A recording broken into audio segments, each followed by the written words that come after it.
Hey, welcome to West Coast Biased, episode 9. I'm Andrew Nemec, joined as always by Jason Suke. Suke, how you doing, man? What's going on, brother? There's a lot going on in the world of football. I keep waiting for the season to really start, and there's a big part of me that every week when there's a preseason game for one of the teams we cover, I get really excited, and I get about a quarter and a half in, and then I'm like, oh yeah, I forgot this is preseason is not as much fun as I was hoping for before the game started. But I do kind of want to do a large view, a big scope view of storylines we're interested in around college football and the NFL. We have a listener question that I think kind of dovetails into a much broader discussion that I'd like to get into. But we got to start with the Oregon quarterback battle. And maybe that's in air quotes here. Quarterback I think that's air quotes. Battle. Dante Moore, Austin Novosad. People think it's close. They haven't named a starter. I think most people think this is Dante Moore's job. That being said, I think Austin Novosad has handled himself beautifully. Came out with a quote that said he thinks he's done everything that he could to potentially win the starting job. He's put himself in position to potentially compete for that job. That quote comes out within 24 hours of Dante Moore and the Oregon Twitter account posting Dante Moore giving his teammates Beats by Dre and some sort of sponsorship deal. Yeah. So to have that going on in your locker room and still say, hey, I'm doing everything I can. Austin deserves a tremendous amount of respect. That being said, again, not real sure we've got a major battle going. No, the Dante Moore is going to be the starter against Montana State. But just because you're named starter for game one doesn't mean you're the starter for game two, doesn't mean you're the starter for the second half of game one. And the fact that there hasn't been an announcement, even though we have all this speculation and Dante Moore is supposed to be the guy, like you said, I think you can put some read the tea leaves, so to speak. And we've talked to people that are somewhat close to that program, and the Oregon plays a very, very tight to the chest sort of card game, right? They don't give a lot away. So you kind of, you hear some things, you hear some whispers. I do think, and we were talking this earlier off the air, I think it's close enough, obviously, where it's not a gimme. When one guy runs away with the job, people will tell you that, right? Like up in UW, it's not like it's like, hey, it's not going to be Damon Williams, or you don't hear anything out of USC. And USC has one of the best freshman quarterbacks in the country. Well, I guess one of the best freshmen incoming.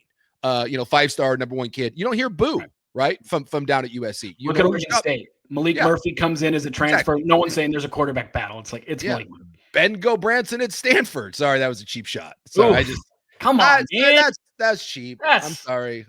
I just when I heard the news that he was a starting quarterback at Stanford, I was like, oh my God. I was like, yeah, good for him, but dude, that's Stanford. I feel for you. You know those videos where a quarterback who's a pro quarterback goes to a high school or a college tryout and they put like a really bad wig and a mustache and facial hair on him and have him try out?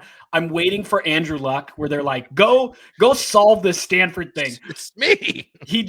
He just wears like a mullet and goes out there and hopes that people don't notice that it's him. Because other than that, Stanford's got an uphill battle here. Problem is, dude, Andrew Luck with that neck beard looked like he was 40 when he was 19. I know. He's he has to Benjamin Button himself. Yeah. Do just some of that Jerry Jones facelift. But like you don't hear anything out of those. So the fact that you do hear this out of Oregon, I think it's close enough that if you're Novosad, all you can do at this point is wait for your opportunity, right? Like you're not going to leave at this point. You're not going to bolt. There's you can't transfer at this point and be eligible to start somewhere else. Does that mean that if he doesn't win this job, he sticks around next year? Probably not.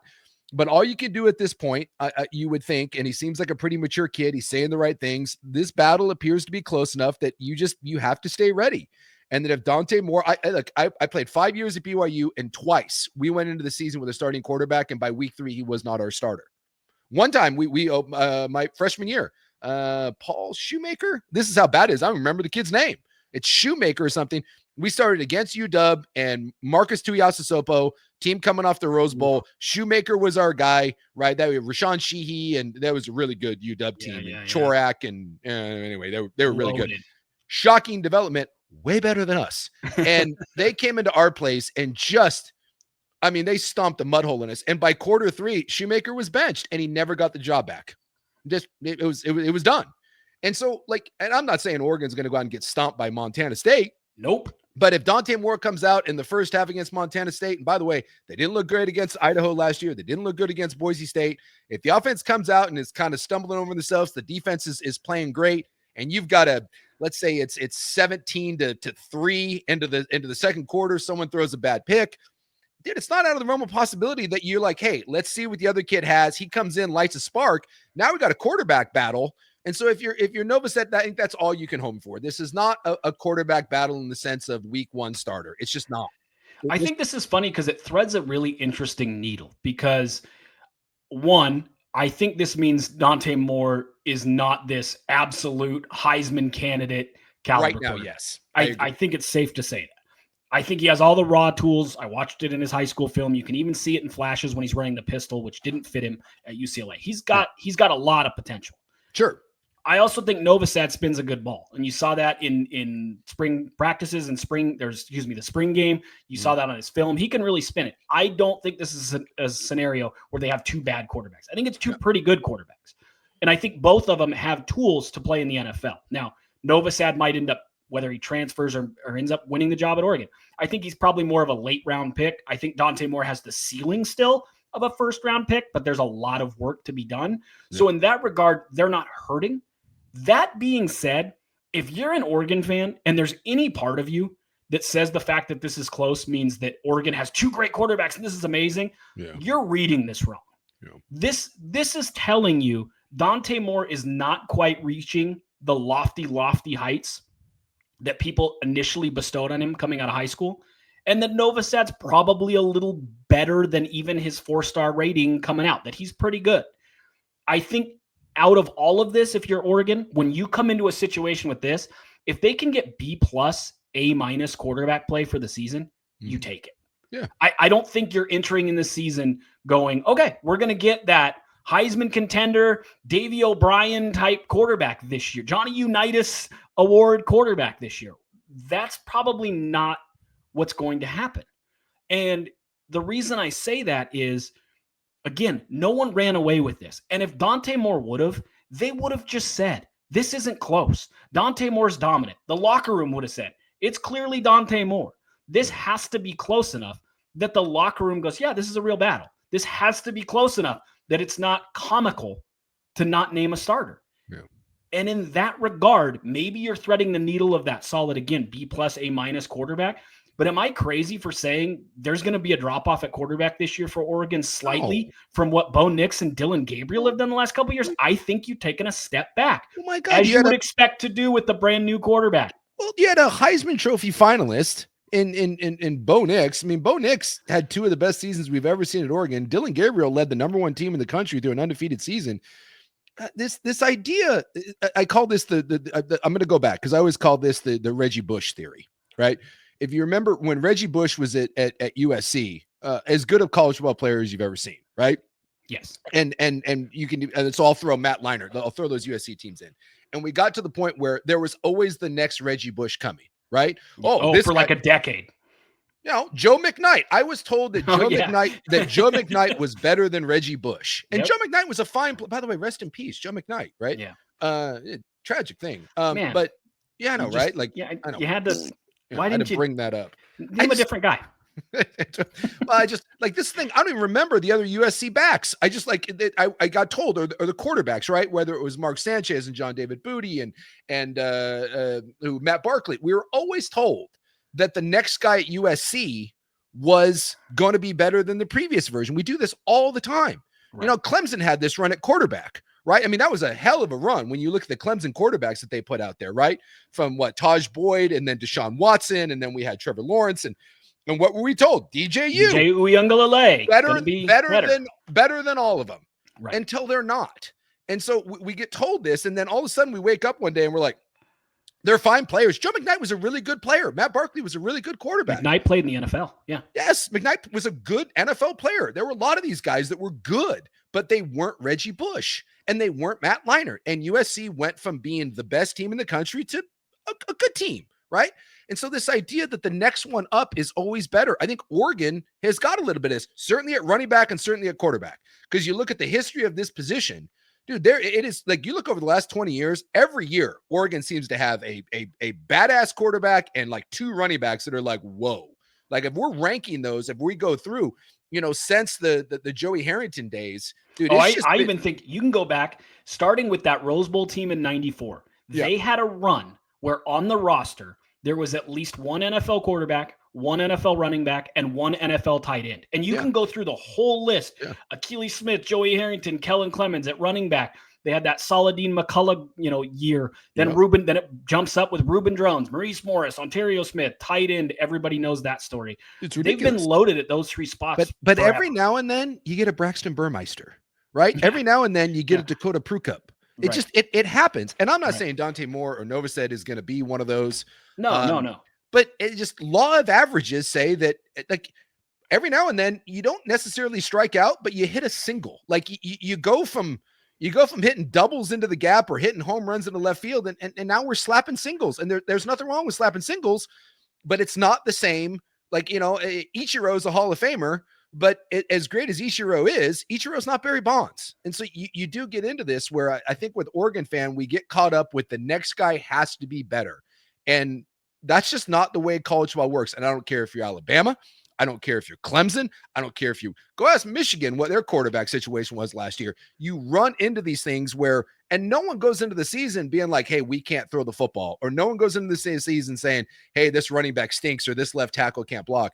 When someone comes on campus and we do the behind the scenes deal and we come out and we're like, hey, I watched one practice. This team can be a national title team. Cool. You watched one practice against themselves. So there is always that trepidation. And so, yes, when you go into the season for Oregon, you can say that this is as deep a team as they've been. And you look at the recruiting rankings, and I don't doubt that. But when I look at key position battles that are a bit of an unknown, especially the most important position in football, and you seem to have no one that's kind of run away with that. Yeah, I would think it is a safe bet to say that at least early on, the level of quarterback play that has gone from some of the very best we've seen over the last 3 years, the idea that that's going to come out and continue early in the season, to me, is almost comical. Now, by the end of the year, does one of these kids get their feet underneath them and start rolling? Sure. But the first real live bullets you face, and you're going to be the same level as Bo Nix, who started 1,000 games, and Dylan Gabriel, who started 1,001. Come on. Yeah. That's silly. I keep saying this, and I keep hammering this point home, and I've been saying it since the spring, really. The needle that Oregon has to thread at this point to win a national title, and there are Oregon fans, and I know they're very optimistic. Yeah. There are Oregon fans out there who believe truly that this is like national title or bust every year. Yeah. This kind of isn't the year for that. And it doesn't feel like it, no. They should make the college football playoff. They have a fairly easy schedule. This is a good football team. Again, top to bottom, most NFL talent on one roster. This might be it for Oregon. Unfortunately, some of those guys are 2 years away from being their peak. Yeah. This isn't – look, you break in a new quarterback and have somewhat of a quarterback battle. Again, everyone thinks Dante Moore is going to win the job. I'm sure Dante Moore is going to win the job. Austin Novosad has handled himself very admirably. That being said, if there's a quarterback battle, you're probably not getting A or A+ play early from a quarterback. The wide receiver group is thin. And yes, DeCorian Moore, by all accounts, looks incredible. He's also a true freshman. So let's give him even a Ryan Williams season, which, by the way, is historic. The Alabama wide receiver. That's a historic season. He just wasn't Jeremiah Smith. And I'm not putting Jeremiah Smith on DeCorian Moore. I'm not putting that on anybody ever. Even if DeCorian Moore is Ryan Williams, they're still then thin at wide receiver. Yeah. So you're probably getting, let's say B+, A- at quarterback. You're probably getting a B or B+ at receiver. Your running backs, Mekhi Hughes came in and was all world. It now sounds very much like they like 2, 3, 4 of their running backs, but that there's no superstar standout. So now you're at B+, A- for your running. It is very hard to be B+, A- at multiple spots and still thread the needle to winning a national title. It has to be kind of a down year across the country because we're breaking in a new quarterback. Our wide receiver groups not super experienced. Our running backs are good, but it's more of a committee. There's no superstar. For every version of that, there's a school somewhere that says, well, we love our quarterback and we think he's going to be a first-round pick. We love our receiving core. We've got Jeremiah Smith. We love our running backs. We've got two of the best in the country. We're Penn State. And you have to overcome that somewhere else on the roster. And I just don't see that. Again, this Oregon team has an incredibly high floor. I put their chances of making the college football playoff at about 70%. But I also think their chance of winning the national title is lower than it was Bo Nix last year and lower than it was last year with Dylan Gabriel. Why? Because there are some key areas, some really key areas where you're breaking in talent. And it's not just one spot. It's like the passing game. It's like, well, that's half the offense, receiver and quarterback.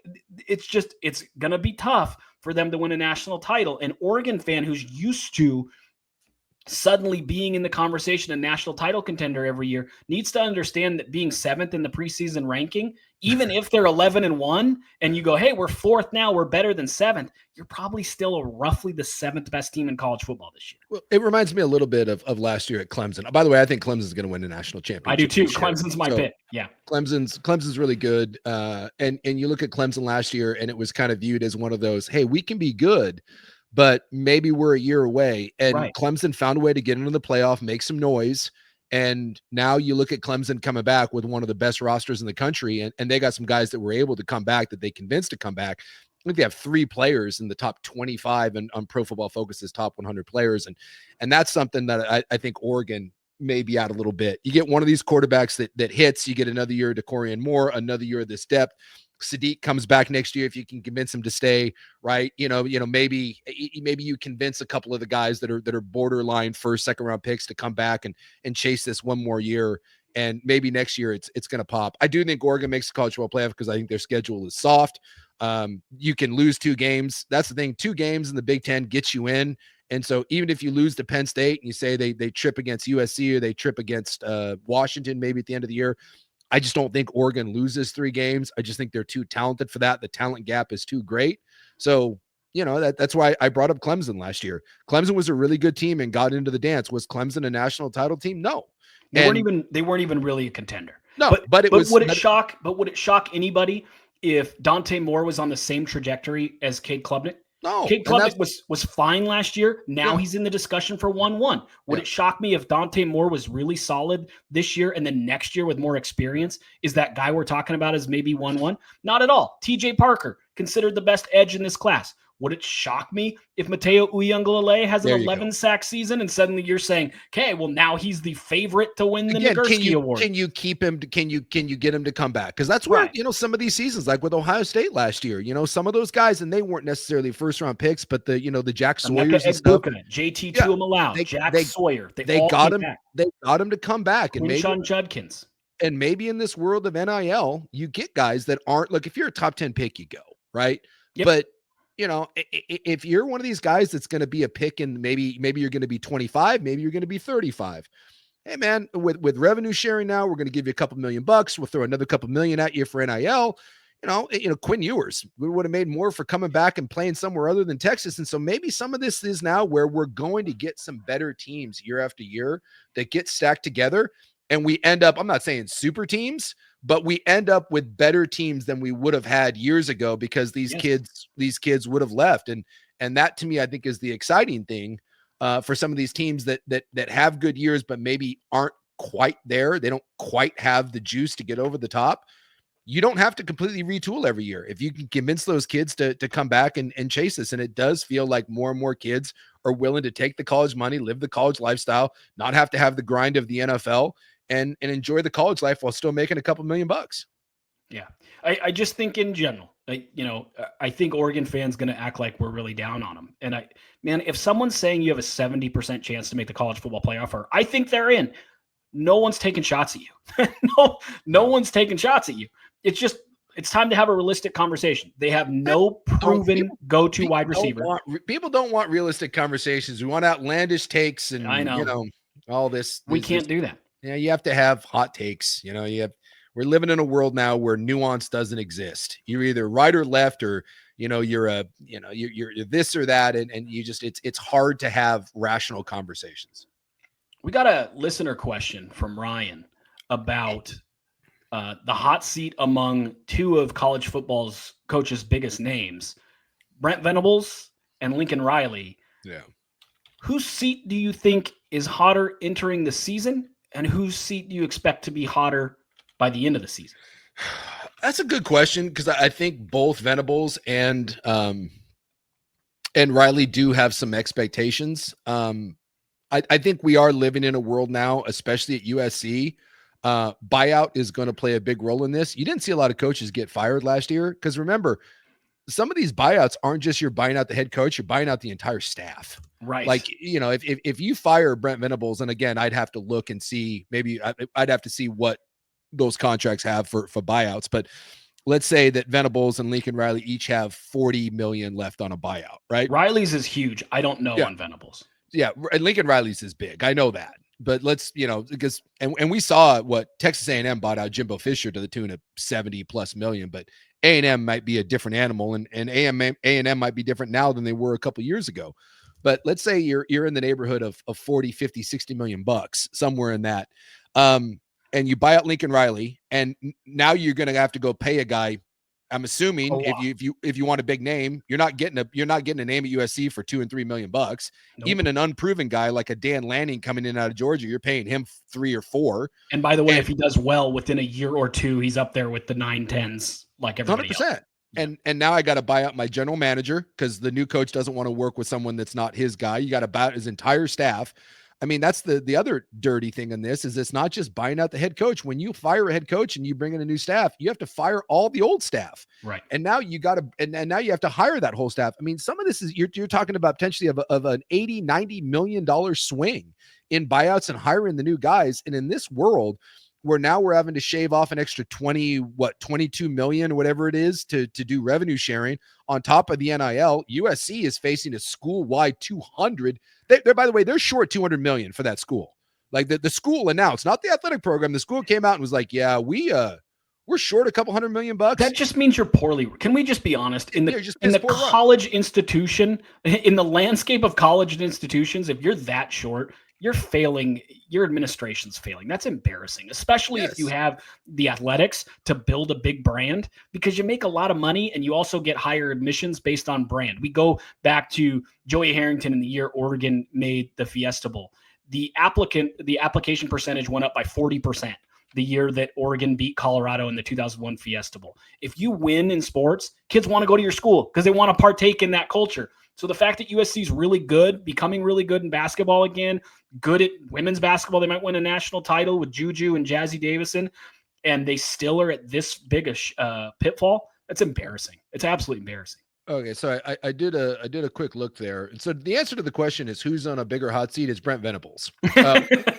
So one, Venables he's had 2 6-win seasons, and you bring in Mateer, you have Jaden Ott coming in out of Cal. There's expectations for Oklahoma, and they're playing in the SEC, and we'll see. I kind of feel like Oklahoma, it's a good program. I think Oklahoma may have made a mistake from a competition standpoint. I mean, you had to get out of the Big 12. Well, I'm just not sure. Had they stayed? Yeah. Who's the brand? Like, you look at recruiting, and we talked about this when I talked about this on Recruiting with Andrew Nemec on 105.1, The Fan. We've switched from 1080. Yes. That when Arizona State and Utah left the Pac-12, they went from perennial bottom feeders in recruiting in terms of average rating in their class per year to number 1 and number 2 in the Big 12. If Oklahoma would have stayed, they would have had a lap the field lead in recruiting. Instead, they go to the SEC and they become and also ran. Yeah. And that's why I wonder, like with Oklahoma, is Oklahoma, do they have a case of the supposeds? Do they realize that they're no longer the big dog? I don't know. But Brent Venables, this is a big year for him, but his buyout after the season is about 35 mil. So we throw in, the coaching staff. Let's assume that you got to write a check for 45 million to maybe get out of that entire staff and then go hire a new one. Lincoln Riley's estimate, because USC is a private school, so those contracts aren't necessarily they're out there. That's more stuff that they're saying, but this is just from a couple months ago. The estimated buyout of just Lincoln Riley, not his staff, is $88 million. So Lincoln Riley he's set. Lincoln Riley could walk to the middle of the field of the Coliseum, drop his pants, take a big steaming shit, take the USC sword, stab it in the middle of it, flip double birds to the crowd, and then you'd be like, fire me. And they'd be like, maybe not. I don't know if we can. $88 million. That's insane. And USC is not Texas A&M. So look, it's not gone great for either one of these guys, and there's big expectations on both sides. And so while if USC doesn't have a good year, we're going to start what the hell's wrong with Lincoln Riley, and he's a fraud and all this stuff. But the truth of the matter is Brent Venables is under a much greater pressure to win, simply due to the fact that you can probably get out of that. Everything we've heard about USC and the financial pickle they're in, I just don't see how Oklahoma can sit there and convince anyone USC that they're going to write a check for $90+ million and then to go do what? Like, where do you go? Where do you go? You already made the big hire. You already made the really big hire. Everyone thought Lincoln Riley's next stop was potentially an NFL head coaching gig. There isn't, you hired the guy in college football in terms of the biggest name, and it flopped. You just do it again, rinse, repeat. And something tells me SC will be okay. They got their NIL stuff figured out. They've got one of the number, well, depending on who you talk to, right? Strength of how many recruits you have coming in versus the average. They have a really good recruiting class. How about that? A top 5 recruiting class across the board. Yeah. Some people say it's 1, but when you look at the number of recruits, it's probably not 1, but it's top 5, right? So it'll finish somewhere between 6 and 10. It will, because they're full and other people have more room. Yeah. So they've got it somewhat figured out, right? Where they're getting some kids in there. They fixed the defense last year. We've talked about it in our preview. They went 10 points better last year with D'Anton Lynn coming in. They seem to have somewhat of a solid footing, right? Mm-hmm. We're hearing the good things about USC, and you can't convince me that Lincoln Riley forgot how to coach football. Like what he did at Oklahoma and what he did with those offenses. And look, maybe he didn't play defense in Oklahoma, and maybe he doesn't play defense at USC. The dude can still coach offense, and you don't get to go to the college football playoff. You don't get to win multiple Heisman trophies. You don't put multiple guys into the NFL, and suddenly you just forget how to do that. So I think USC will be okay, because that is a proven track record. I'm trying to think of another coach that was youngish that fell off to the level that we think, or the buzz is that Lincoln Riley. Well, Lane Kiffin's really good. I mean, Lane Kiffin's doing fine. No. Go back to when he was USC. He got ran out of town at Tennessee. I mean, he had some really, really ugly moments as he was learning, and people knew he could coach. What a great coach! But let me ask you this: and now he's great. That's where I thought you were going. And Lane Kiffin is I'm just saying, Lincoln Riley was at the top of the heap, and Lincoln Riley's what, 40? How old is Lincoln Riley? He's in his 50s. So find me someone that had Lincoln Riley's track record of winning 11 and 12 games, going to the college football playoff multiple times, come within a whisper of beating Georgia, multiple Heisman trophies, and then just all of a sudden, like for seemingly no reason at all, just like forgot how to coach and their team. Oh, I thought you were going somewhere else with this. I thought you were going whose stock was really, really hot, fell off, and then they recovered and became a really good coach. No. And that was where I was Lane Kiffin. No, you can have kind of dips, but Lincoln Riley is a good coach. So to me, USC will be fine. Now the Venables thing, we don't know. We know Venables was a great defensive coordinator. We know Venables was winning national titles, but Brent Venables has done jack S to. He's had 2 of his 3 years where they went 6 and 7. Yeah, he had losing records at Oklahoma, 6 and 7. One that speaks to where Oklahoma is. Hi guys, welcome to the fact that you're more Nebraska than you are Texas. Yeah, maybe that bothers you. Maybe that hurts your feelings. Too bad. Yeah. They're projected to win 7.5 games this year. Yeah. That's not that big a shot at them. They're in the SEC. They probably regret thinking they were equal or close to Texas, and they probably regret leaving for the SEC. Well, look because at this. Their place in college football is different. Name another school that's considered, in terms of the way they've played in the last 20 years, a top 20 program, that if they went 6 and 7, 2 out of 3 years, we wouldn't even talk about it, because nobody even talks about the fact that Oklahoma had losing records 2 out of 3 years. Well, if that happened at Michigan, we'd freak out. Ohio State, Penn State, and buckle up. Over all of them. Oklahoma plays Michigan week 2. This is kind of like the Billy. I got Oklahoma and Venables on the Billy Napier watch, and hey, give Billy Napier credit. Dude, that guy navigated one of the toughest schedules we've ever seen last year, and he kept his job, right? By the way, I talked to a recruit yesterday Yeah. about his visits. He's visiting USC and Oklahoma, which I just think is interesting. Sure. And he said the reason he's going to Oklahoma, Michigan is because he wants to see where Oklahoma's at when they play a premier program, to see if they're kind of still at that level. When recruits are verbalizing that to a reporter, there's an issue. When people are saying, I'm interested in this school, but I got to see if there's a fall off or if this is real, that's a problem. So this is, and so I said, Napier managed to hold it together. It wasn't a great year, but it was enough to keep your job. And now you got a 5-star quarterback coming up you can believe in. Yeah. So, but they play Michigan week 2. And if God forbid they lose that game to Michigan, and then a couple weeks later they get Auburn, which, Auburn's got, did you see that Auburn has 3 offensive coordinators calling plays? No, that's hilarious. Look at what we need to talk about this at some point. I know we're West Coast based, but look at it. Auburn has a guy calling plays on first down, a different guy on second down, Hugh Freeze on second down, another guy on third down, and then I kid you not, they have multiple play callers depending on the down. It's the dumbest thing. It's dumber than claiming 9 national championships. That's do people understand the continuity of things? Like Chip at Oregon used to run things twice, knowing that one time it'd get 4, the next time they'd snuff it out for 1 or negative yardage, and then the third time he'd go over the top and hit the home run because the safety's cheating. I'm telling you, look it up. Set up your stuff. It makes unless Auburn's doing bits and trolling us. I'm like, I read that, and there was some quotes in there from Hugh Freeze. Unless I'm getting ball sacked, and this is like a fake report, Auburn will have multiple guys calling plays, depending on downs. It's insane. Joke. But they play Auburn, which whatever. So they get through the first couple weeks. I'm talking Oklahoma here. Illinois State, Michigan, Temple, Auburn, Kent State. Right? That's a manageable thing. Like the Michigan and Auburn game, we'll see what happens. This is how they end the season. They got Texas, at South Carolina, Ole Miss, at Tennessee, at Alabama, Missouri, and LSU. That is, by the way, just right now, that is 1, 13, 21, 24, 8, and 9. And Missouri will probably be ranked. Hey, Brent Venables in Oklahoma, hats off to you, brother. Good luck with that one, because let me tell you, that right there is an absolute kick in the nuts. That's a murderer's when you look at that schedule. So when you can say all you want about the Big Ten and like who's the toughest conference, and the ACC and the SEC is overrated.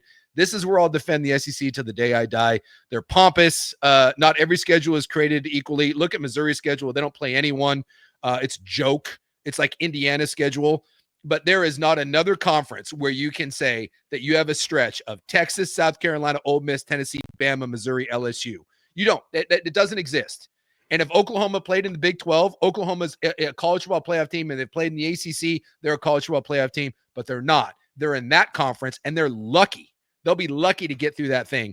If I told you that stretch right now, and I told you that you even got a split, that you went 3-4, I think you'd take it.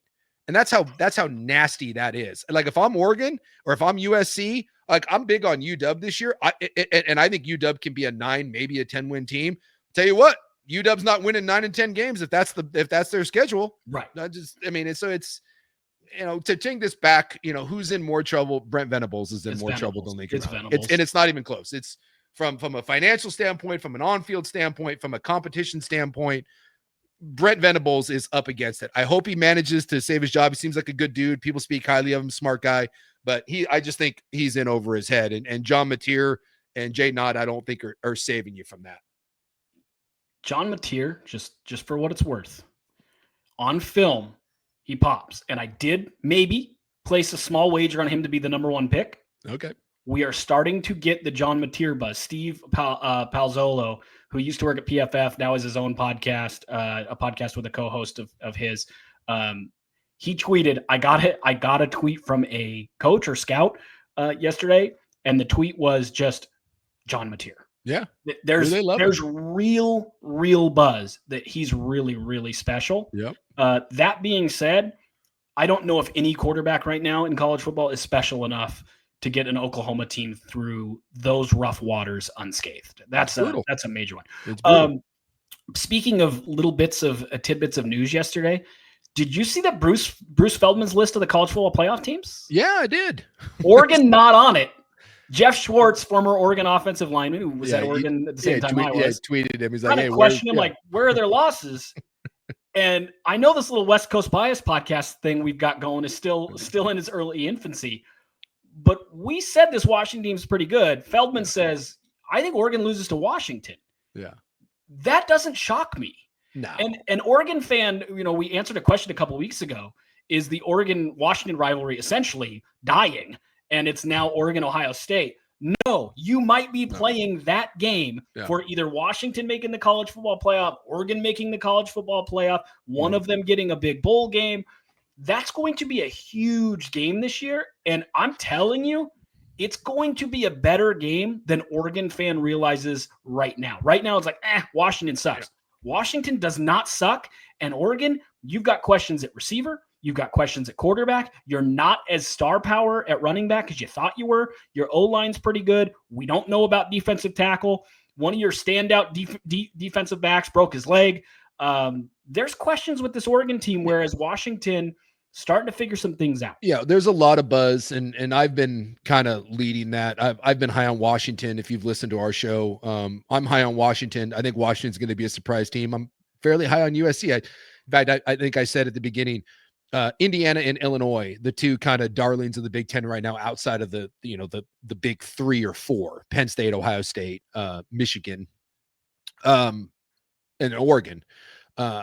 I'll take USC and UW, and I'll give someone Indiana and Illinois, and I think mine will win. I think they're just better teams. Yeah, you said you'd shave your beard. Yeah, it is getting a little long right now. No, I don't think that's a crazy take. Although I will say, pivoting back real quick to that Oklahoma thing, if Venables gets fired and they just want stability, Kirk Cignetti at Indiana, if he does have another top 20 year, go get him. He's 64 years old. Go get him and stabilize things. Yeah, go get him, and he would. And I think Indiana's kind of a fraud. I think he's obviously a really good coach, but he doesn't.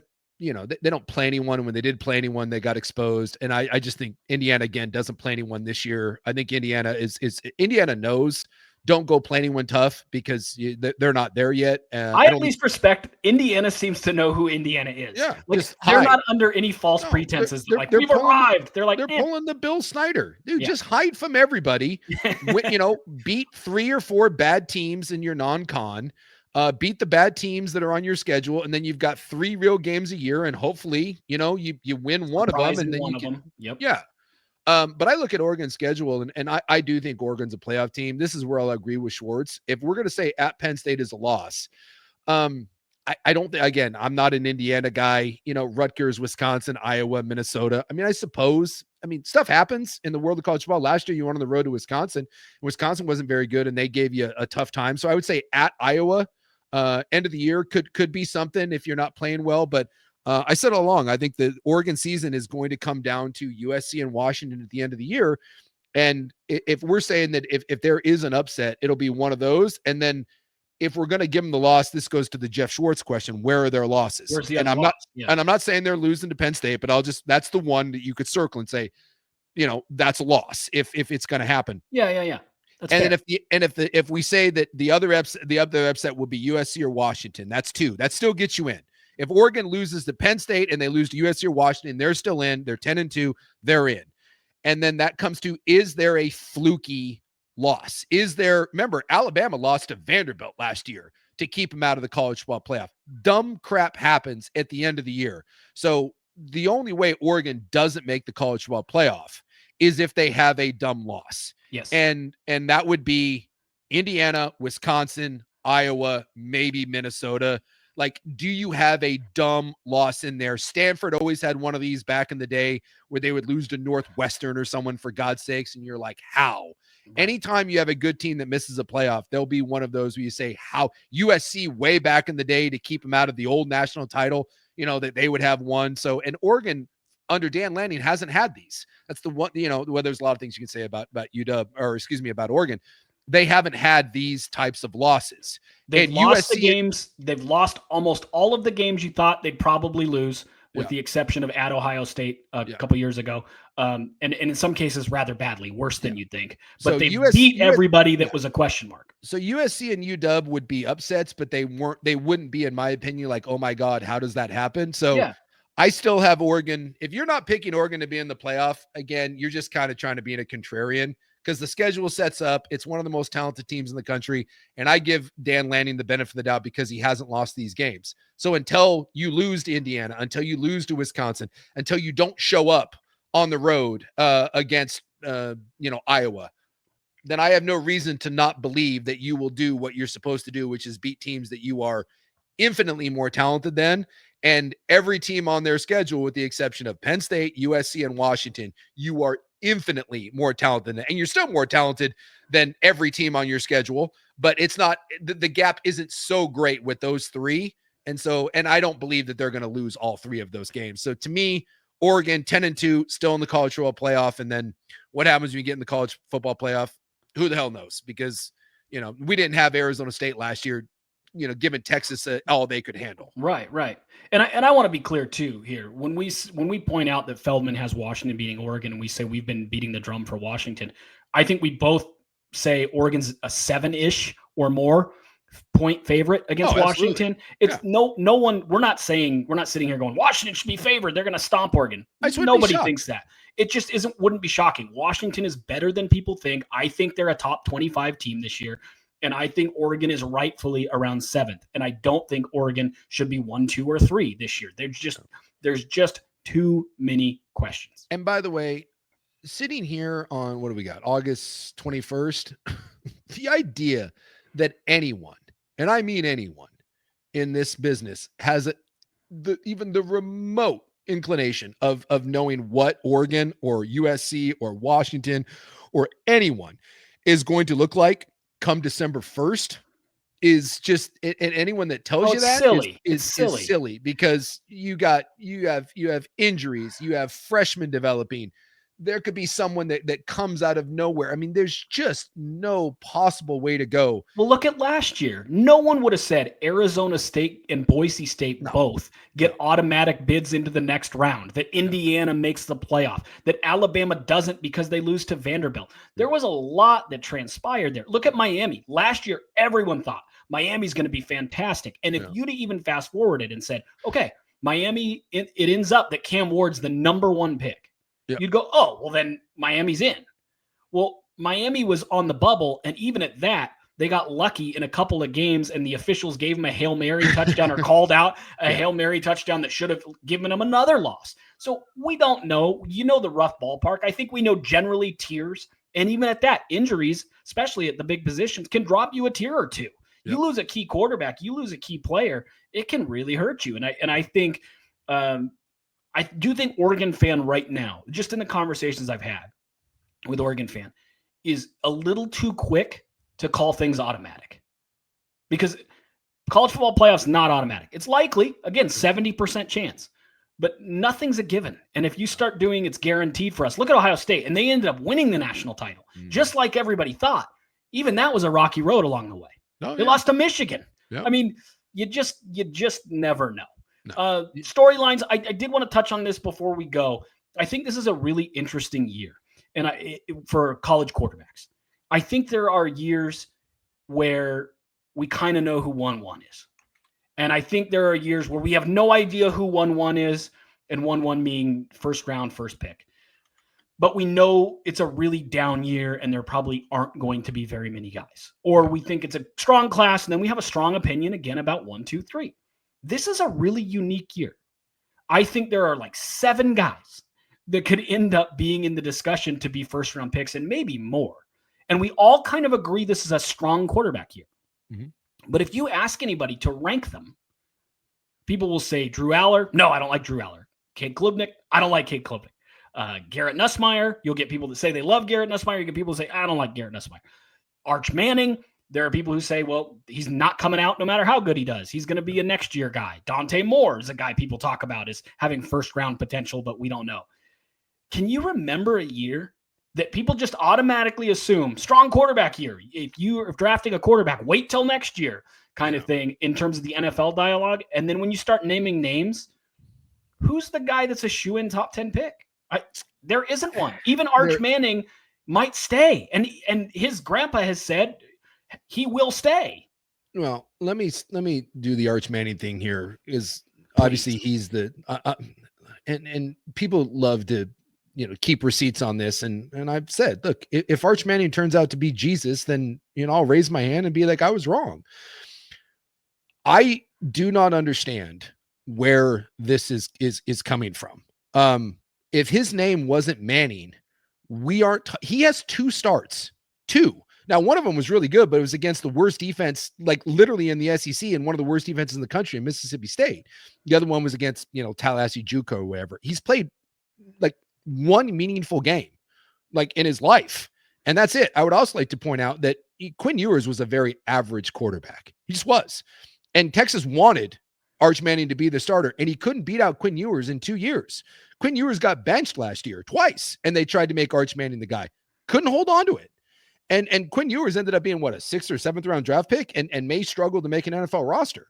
So, and I'm not saying that Arch Manning can't pop in year 3 down there at Texas and all of a sudden come to fruition, but I mean, Jesus, I heard Paul Feinbaum, whatever you think of Paul Feinbaum, say that he's the best quarterback since Tim Tebow. What? And by the way, there's already been much better quarterbacks than Tim Tebow since Tim Tebow. Joe Burrow, probably. Joe Burrow. Honestly, Joe Burrow to me is the best college quarterback in the last 15 years. But if we're just talking quarterback play. But just the absurd nature, based on what? Yeah. What? Based on what? The fact that he couldn't beat out Quinn Ewers? I mean, it's absurd. Or that Nick Saban would come back from Arch Manning. Why? Like, where does this come from? And so so the last time that we had hype like this and it really turned out to come to fruition, I mean, I guess maybe Trevor Lawrence had some of this, coming out. But again, that was as a freshman, a guy that sat for 2 years and couldn't win a job, and then without really playing any meaningful snaps, or gets thrown in against Georgia and it was like, that didn't go very well. And I get that's a tough situation to throw him into, but if he's the second coming, I just do not understand this Arch Manning thing. If this was not named Arch Manning, we are not having this conversation. And so if Arch turns out to be that guy, then I'll raise my hand and be like, I was wrong. Because I don't know one way or another, but I feel like I'm the only one in the country that's saying, I don't know. Yeah. Because no one else we can say it about. Like we can't say it about like DJ Lagway out of Florida. He didn't throw 200 passes last year. And he looks the part. Damon Williams at Washington is a guy that I'm pretty high on. Started 2 games. And I can sit here and say, I think Damon Williams is going to be really good. And I think DJ Lagway is going to be really good. But to sit up here and say that they're Heisman Trophy guys, that they're the first pick in the NFL draft, it's absurd. But We're doing it with Arch Manning. So to me, when you talk about the best quarterback in college football, I think to me it has to start with people that I've seen. So I think when I look at Lenore Sellers at South Carolina, I don't think enough people talk about him. He had a great year and took South Carolina to the doorstep of college football playoff. I think Sam Leavitt, if I had to pick one quarterback to take just this year, and let's say you give me a loaded team, you give me, Alabama, you give me Clemson, you give me wherever, and I take one quarterback, I might take Sam Leavitt. Out of Westland, Oregon. Dude, Sam Leavitt last year on a team that was nowhere near as talented as some of those others, Sam Leavitt showed out, and he's another year better.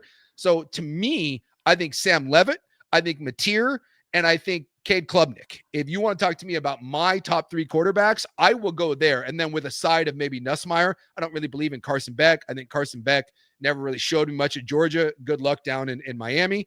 But I put Arch Manning behind all of those. And that's not saying that I don't think Arch Manning can be better than any of those.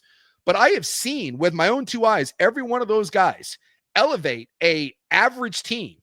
Mateer at Washington State, that's a bad team. I saw him elevate them and get wins that they shouldn't have gotten. Or he had some incredible throws. I saw Cade Klubnik take a Clemson team that should have been a year away and willed them to the college football playoff last year.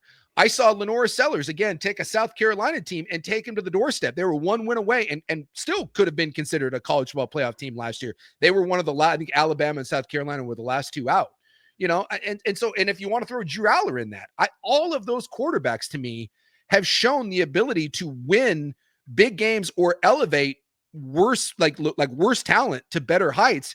And all I've seen out of Arch Manning is not being able to bid out Quinn Ewers, a mop-up game against, Tallahassee JUCO, and a big win over Mississippi State. So to sit here in any sort of way and say that Arch Manning is the best quarterback coming into this season, how? I would love to sit and have a conversation with one of these people that worships at the altar of Arch Manning. Please explain to me, outside of his name being Manning and being told by media members, who, by the way, also told me that Quinn Ewers was the best quarterback in the country last year and could be the number 1 overall pick. How'd that go? Outside of that, someone explain to me why Arch Manning is better than any of those quarterbacks that I just named. Yeah, and from a scouting standpoint, and I'm not the end all be all by any means, but I can do it at a decent level. I trust your opinion. I think you have an objective eye, and I do. I trust you. I think you have a very smart, informed opinion when it comes to this. If he were Arch Smith, to me, he would have been a 5-star quarterback. He would have been. He's good. Yeah. He would have been roughly checks the boxes. 20th overall nationally at all positions, maybe 15th. He doesn't have a cannon for an arm. He's not an elite athlete, but he's very good in a lot of ways. And in the ways you'd expect a Manning to be, he's very polished. There's a lot to like there. I think there's a really high floor. If his name were Arch Smith, my thing would be almost for sure makes the NFL, because he's a good enough athlete. He's got a good arm. His mechanics are good. He's accurate. There's a lot there that he won't fail. The ceiling, to me, is not as high as a lot of other guys. Now, that doesn't mean I don't think he could ever be great, but the ceiling isn't this. Like the thing that people fall in love with Dante Moore is the effortlessness with which he throws a deep ball, or with which he throws. His arm is incredible. The arm talent is off the charts. Now, he's not as polished as Arch in a number of other areas, but if you get all those areas that are teachable up to A level, he has a chance to be special. I don't really see a world where tools-wise, Arch Manning ever has that. He doesn't have an A+ arm. He doesn't have, he's not a take him out of the box, immediate plug-and-play superstar. He's been developed, and he's got some really good skills. But it is weird to me, because outside of him being a Manning, you'd say, yeah, he's going to be pretty good at Texas. He is. And he might even have special moments. But do I think he's Joe Burrow? Do I think he's Vince Young? No, he's not at all like Vince Young. He's not like Joe Burrow. I just don't see a path. I don't see a path to us 10 years from now saying, well, Arch is a perennial MVP candidate. He just isn't that kind of guy. That being said, I think there is a world where he's a very, very good quarterback at Texas. And the people who want to love Manning will say, well, look at his numbers. He's phenomenal. When in reality, in terms of tools, in terms of scouting, we're talking about an A- guy and not an A+ guy. That's how I view it. And I don't, like I said, I that's not the world that I live in. I enjoy the NFL draft. I try to be up on it. I try to watch as many games as I can. I'm an old lineman. I have a pretty good feel when I'm looking at offenses, but as far as quarterback mechanics and how that translates, that is not my gig. Sure. And so I defer to other people on that. I just have never in my life seen someone that is getting this based on a game against Mississippi State. That is the only game that you can put. He is a 5-star. He is a 5-star quarterback recruit at Texas. And we have seen in history the 5-star quarterback at USC, we talked about it earlier on the show, being like automatically considered the next superstar. And by the way, Malachi Nelson, who was a 5-star quarterback, didn't win the job at SC, couldn't win the job at Boise State, and he just won the job at UTEP. Just today. Jeff Driscoll was a 5-star quarterback at Florida. What happened with, I'm telling you, go look at, no, I know. I hear go look at the history of 5-star quarterbacks. I'm telling you, they are littered. But we're talking, where does the hype come from? The hype comes from the fact that he's a 5-star quarterback at Texas with the last name Manning.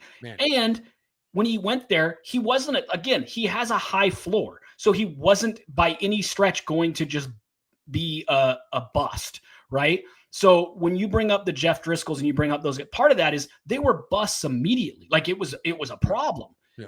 He's going to have a high enough floor that you can keep the narrative going. And he might end up being really good. Like he might end up being a late first-round pick or something like that. And he might even go really, really high because he's Manning and that works for him. Whereas let's say Sanders worked against Shedeur, right? Like last name matters in the NFL sometimes. Yeah.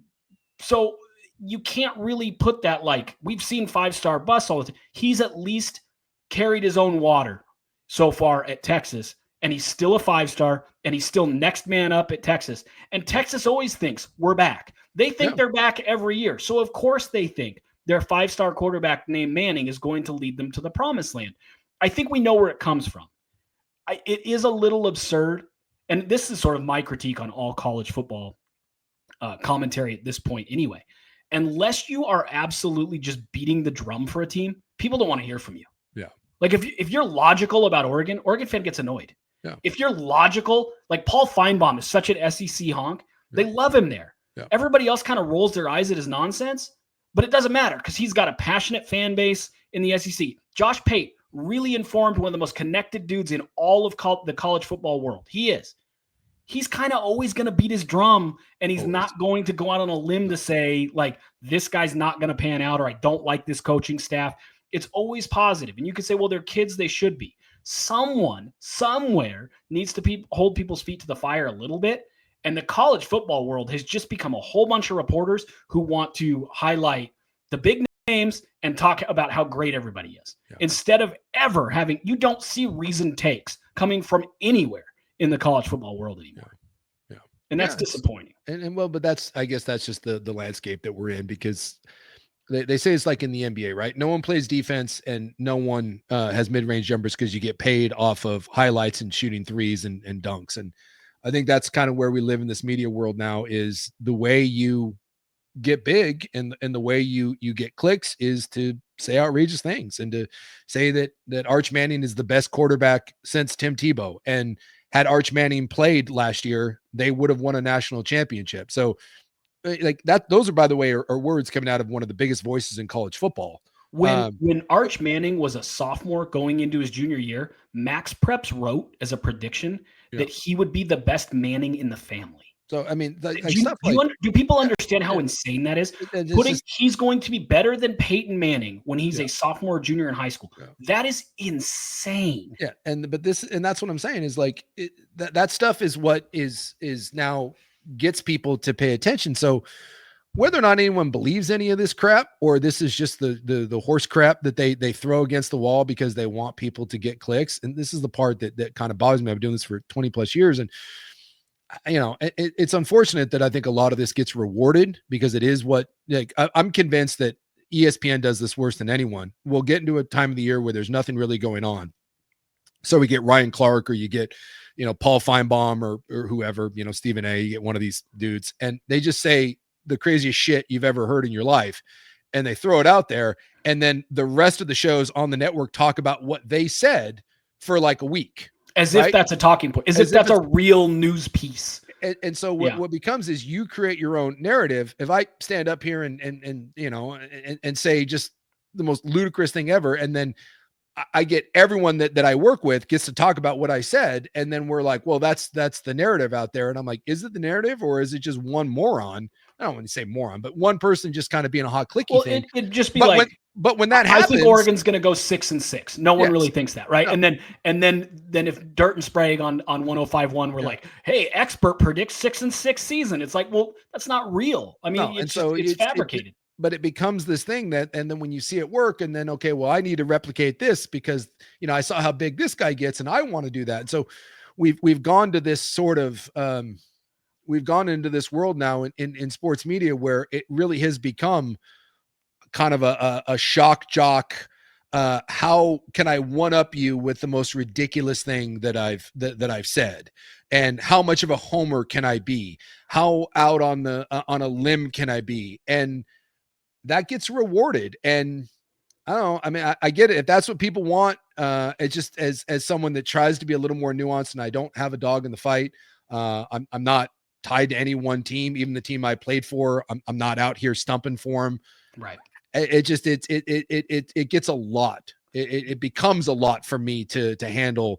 And I try to call it out, but when you do, like you said, you end up just being a hater, and then people want to keep receipts. And then, you know, if Arch Manning turns out to be great, then I get, you know, 1,000 people who are like, you dumbass.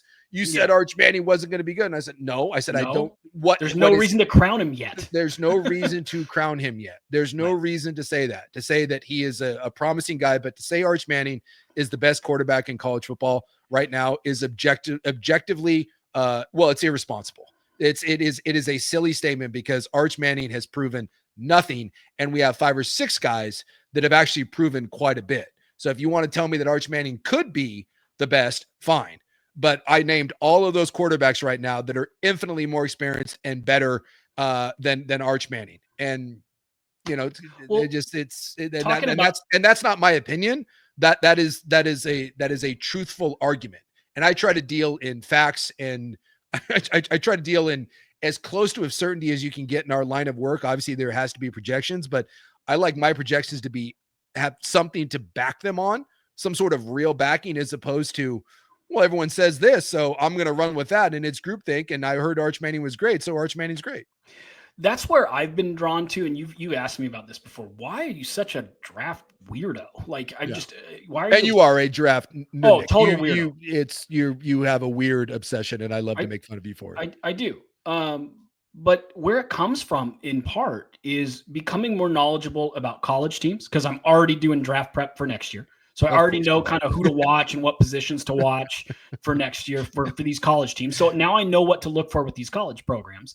Yeah. And then the other piece is, when you're a draft scout, you don't care about a hot take. You better be right. Yeah. And so these guys that are evaluating talent, they're giving you an honest evaluation and just saying, this is the eval. And if you listen to those podcasts, you listen to those folks talk about the draft, or you just read about draft stuff, or then you learn what to look for and you watch that, you'll have a really strong understanding. I go back to a few years ago.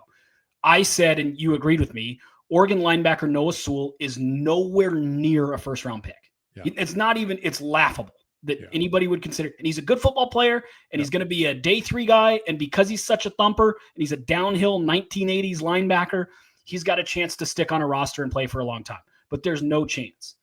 And the text line blew up with like, you guys are morons. Yeah. And look where he went. Like, it's not about, an evaluation is not about a hot take. You better be right. Because if you look like a fool in an evaluation, people stop listening to you. People stop caring what you think. And I think that's where I'm drawn to the draft stuff.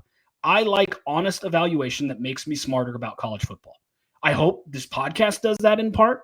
Yeah. That's kind of my goal for this podcast. And it's how I'm trying to take in knowledge about the sports world, because right now we are filled with hot take. I mean, Bronny James was a 2nd-round pick who, by all accounts, in any meaningful NBA action in terms of like who wins a title or the MVP race, is a complete non-factor. And I bet people spend infinitely more time on him than, the 3rd or 4th starter for the Lakers. It's just, it's absurd. And it's unfortunately where we've gone. So if you're interested in that kind of thing, Draft Talk is a good way to just get into true evaluation, true, analysis without the hot take. It's just really, really detailed, and it's not for most people, as you make fun of me for all the time. I do.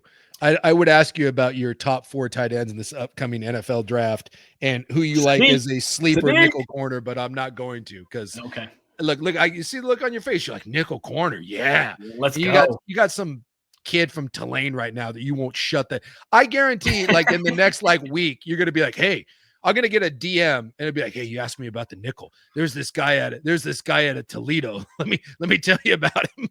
And then it ends up being Quinyon Mitchell or something. And I was going to say, a couple of years ago, I was like, this Quinyon Mitchell dude. I did a mock draft in January, and I was like, I hope Quinyon Mitchell falls to the Niners. You did. You wouldn't shut up about him. I'm like, oh my God. And then he turned out to be one of the best corners in the league that ended up in Philadelphia. I was like, son of a gun, guy did it again. Cooper DeJean, man, the Great White Hope, another one that we really liked. Anyway, that's probably enough. When we start getting into waxing poetic about Toledo corners, it's probably time on the West Coast bias to call it a day. It's West Coast bias, but look, we can cover the whole country. We're biased out west, but we wander out. We rope in the Toledo fans. And as things go, and you'll feel this when football starts, because we really wanted to talk about the West Coast, obviously, especially early, because that's what this show is, and you're setting a tone. As this goes, we will highlight a lot of the West Coast teams. Yes. But when Ohio State and Texas play each other, when Alabama and Georgia, we're going to talk about it. Absolutely. Like, there's no chance that we're going to ignore that game. When the Ravens and Chiefs play each other, or, something major happens in the NFL world, we are going to touch on it. That being said, if you're a Duck fan, a Beaver fan, a Husky fan, Trojans, Bruins, if you're a Niner, Raiders, Seahawks, Rams fan, you're definitely going to get a little more attention than everybody else, especially when this football season starts. Suke, episode 9, West Coast Biased, in the books. Thank you, and Thank you, everybody, for listening. And Subscribe wherever you get your podcasts. Like all that, and on Monday we'll have real football to talk about. Actual real, kind of, sort of real football. I can't believe it. My sports pants runneth over. Thanks.